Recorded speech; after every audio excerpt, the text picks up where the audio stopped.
علی معاذ کی رپورٹ کے مطابق خبر شامل کی جا رہی ہے۔ گوجرانوالہ میں گزشتہ دنوں جماعت اسلامی کی طرف سے ایک یوتھ کنونشن کا انعقاد کیا گیا، جس میں جماعت اسلامی کے امیر پاکستان سراج الحق نے خطاب کیا۔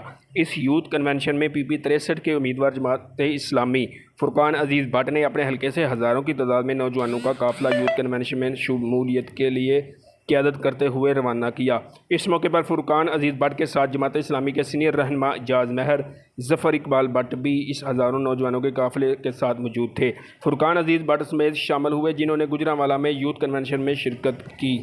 یہاں سے ریلی کی صورت میں جناب فرقان عزیز بٹ کی قیادت میں قافلہ مرکزی جلسہ گاہ پہنچا، جہاں پر امیر جماعت اسلامی سراج الحق نے خطاب فرمایا۔ یہ جلسہ تقریباً 4 گھنٹے جاری رہا اور لوگ ایکٹیو ہو کے بیٹھے رہے اور لوگوں کا بہت بڑا جمع غفیر اس جلسے میں موجود تھا۔ جماعت اسلامی کا پاور شو دوسری جماعتوں کے لیے پریشانی کا باعث بن سکتا ہے۔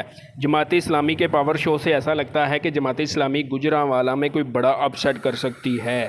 جلسے سے خطاب کرتے ہوئے جماعت اسلامی کے امیر جناب سراج الحق نے کہا کہ آپ اس بار جماعت اسلامی کا ساتھ دیں، جماعت اسلامی کو ووٹ دے کر کامیاب کریں، کیونکہ آپ پی ڈی ایم کی جماعتوں کو اور پی ٹی آئی کو بار بار آزما چکے ہیں۔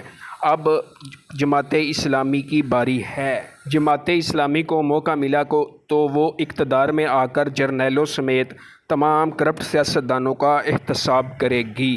کیمرہ مین علی بٹ کے ساتھ علی معاذ، نیوز 4 گوجرانوالہ۔